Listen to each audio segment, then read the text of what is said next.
Hello, in this video we are going to see what a function is and how to graph those functions. Let us graph the curve y minus x squared equal to 5. As an algebra, we can rewrite this as y equal to 5 plus x squared and prepare a table for different values of x. You can find the values of y because x is an independent variable and y is a dependent variable. For given values of x, say -3, -2, -1, etc., up to 3, you can find the value for y. And then you can take the pair of points, x, y, and then plot those points in a graph. So the value x is your independent variable and y is the dependent variable. The graph of this function y equal to x squared can easily be drawn using the plotted points. The pair of points can be plotted.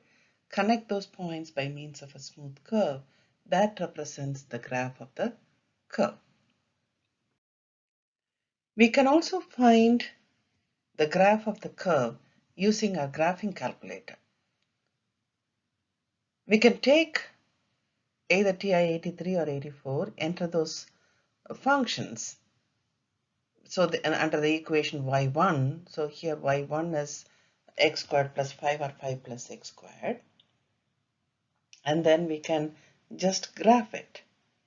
Suppose if we are not able to see the graph properly, maybe you can take the standard form of it by selecting zoom number 6, which is the standard zoom standard, and then get the graph of it. Or after entering this, you can even select your table. That is just above graph, you find the table. Second graph will give you the table. And in that table, we can see those ordered pairs, what we had earlier. See, -3 is 14, -2 is 9, -1 is 6. So it is easy for us to find what these points are.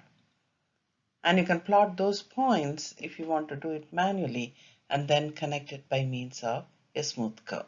You can either use your graphing calculator to directly get the graph, or if you are interested in finding point by point method, then you can use the table and get those points. Next, let us see what a function is. The function is some correspondence between two sets of elements. That is, each element in the first set is mapped onto the element in the second set. And the set of all elements in the first group is called the domain. And the second set of all elements in the second group is called the range. And if it is a function, each domain element will correspond to one and only one element in the range. Only then you call that as a function. Maybe the diagrammatic representation will help us to understand what a mathematical function is. Usually the function notation, instead of saying y equal to x squared plus 5, we can say y is a function of x, f of x, y equal to f of x, where in our previous case it was x squared plus 5. Now let us take the values here. This is just an example. Suppose if I have got two sets of values. The first set is always the domain, the second set is a range.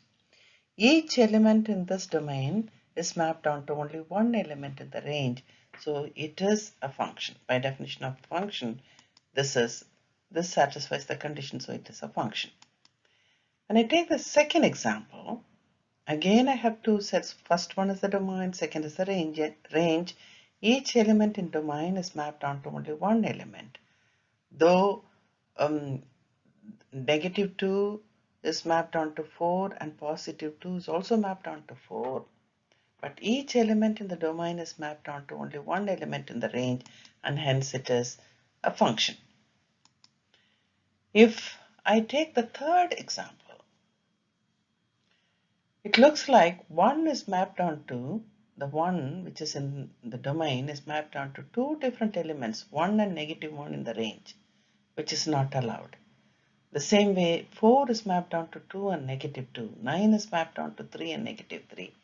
Even if I have one element mapped onto two different elements, then it is not a function.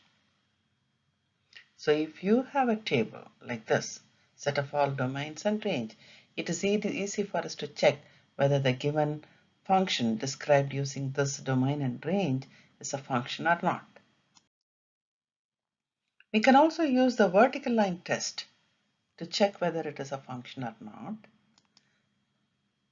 The vertical line test says that if it is a function, the vertical line will pass through only one element of the graph, only one point of the graph. If it passes through two or more than 2 points, then it is not a function.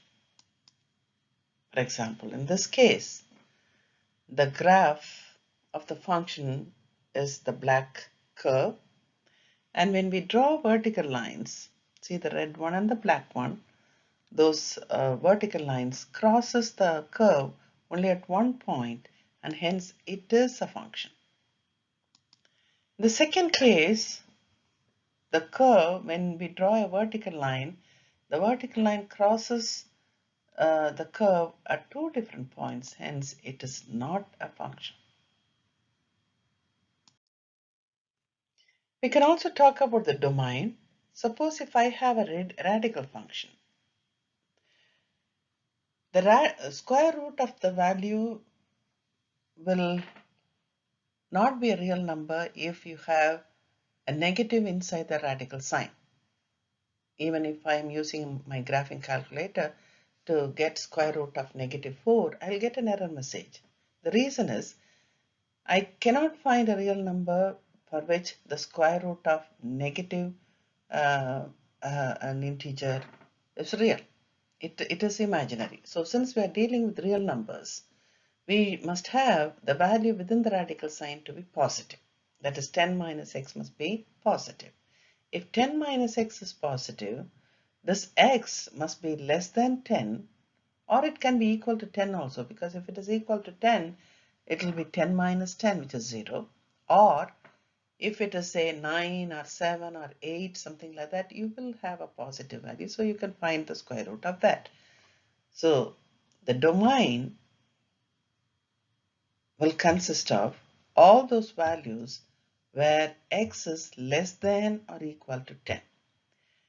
X less than or equal to 10 can also be represented using the interval notation -∞, open at -∞, closed at 10. So the domain for this radical function will be between -∞ to 10.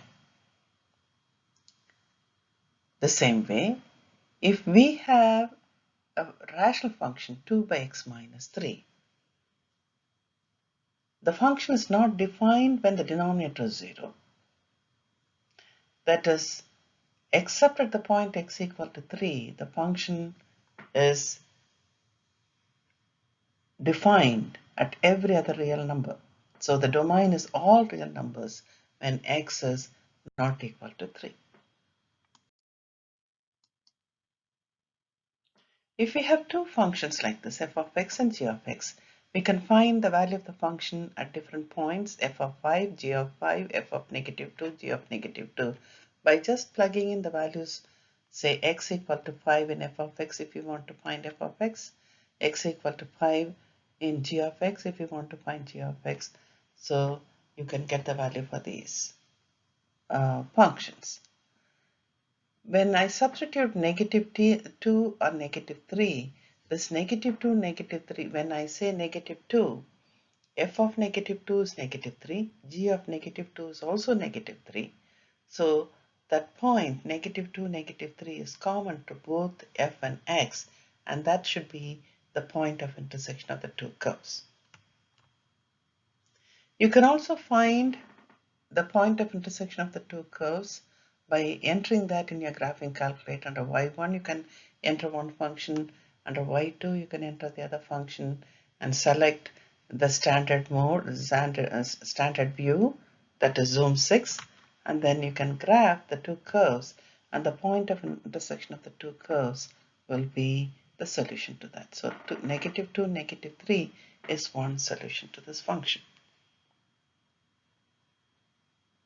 You can also find another solution because it intersects at two different points. You may have one more set of values.